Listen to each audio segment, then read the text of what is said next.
जरूर स्माइल। ये रही एक नई और मौलिक हिंदी कहानी जिसमें आधुनिक परिवेश, भावनाएं और प्रेरणा का मिश्रण है। चेरी ब्लॉसम कहानी। आखिरी नोटबुक। दिल्ली की सर्द सुबह थी। हल्की धुंध और चाय की खुशबू हवा में घुली हुई थी। मेट्रो स्टेशन के पास एक छोटी सी किताबों की दुकान पर सारा अपनी दुकान खोल रही थी। सारा 20-22 साल की, मास्टर डिग्री कर चुकी थी लेकिन नौकरी नहीं मिली।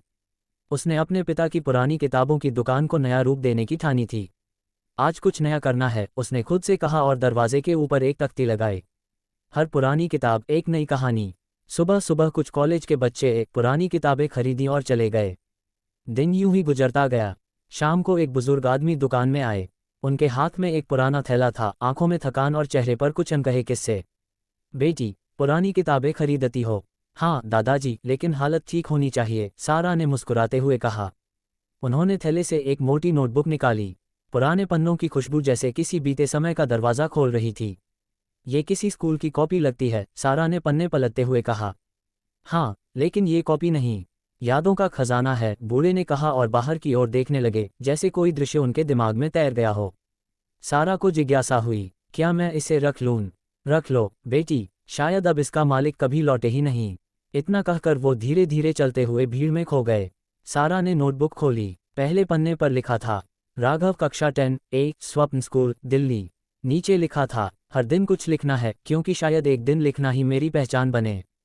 पन्ने दर पन्ने सारा पढ़ती चली गई। उसमें एक 15 साल के लड़के की जिंदगी थी, उसके डर, सपने, दोस्त और एक लड़की, नैना, के लिए मासूम भावनाएं। एक पन्ने पर लिखा था, आज नैना ने कहा कि वो भी लेखक बनना चाहती है। शायद किसी दिन हम दोनों अपनी किताब साथ लिखेंगे। सारा मुस्कुरा दी, पर आखिरी पन्ना अधूरा था। कल मैं उससे मिलने जा रहा हूँ, शायद आखिरी बार। बस वहीं पर नोटबुक खत्म हो गई थी। सारा को बेचैनी होने लगी। कौन था राघव? क्या हुआ था उसके साथ? अगले दिन उसने कॉपी के पीछे लिखे पते पर जाने का निश्चय किया। पता था हाउस नंबर 47, लक्ष्मी नगर। वह पहुंची तो वहां एक बुजुर्ग महिला ने दरवाज़ा खोला। बेटी, किससे मिलना है? क्या यहाँ राघव रहते हैं? महिला की आंखों में पानी भर आया। राघव मेरा बेटा था, 10वीं के बोर्ड से पहले वो सड़क हादसे में चला गया। सारा के हाथ से नोटबुक लगभग गिर पड़ी। महिला बोली, कई साल बाद कोई उसका नाम लेकर आया है। क्या तुम्हें उसकी कोई चीज़ मिली? सारा ने नोटबुक आगे बढ़ा दी।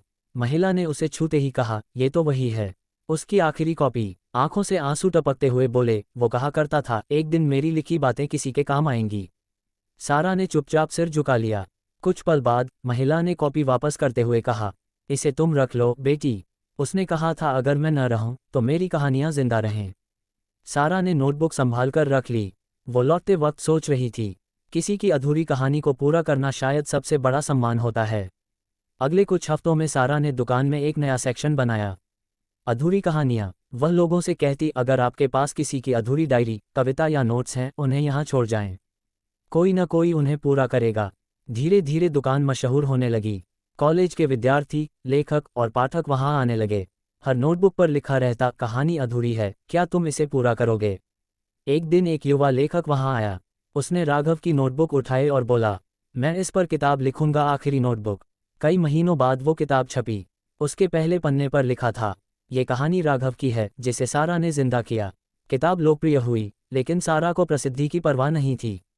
वो बस अपनी दुकान के बाहर बैठी मुस्कुराती रहती जब कोई नई नोटबुक जमा करने आता, क्योंकि अब उसके लिए हर पुरानी किताब सिर्फ कागज़ नहीं थी, वो किसी के सपनों की दूसरी जिंदगी थी।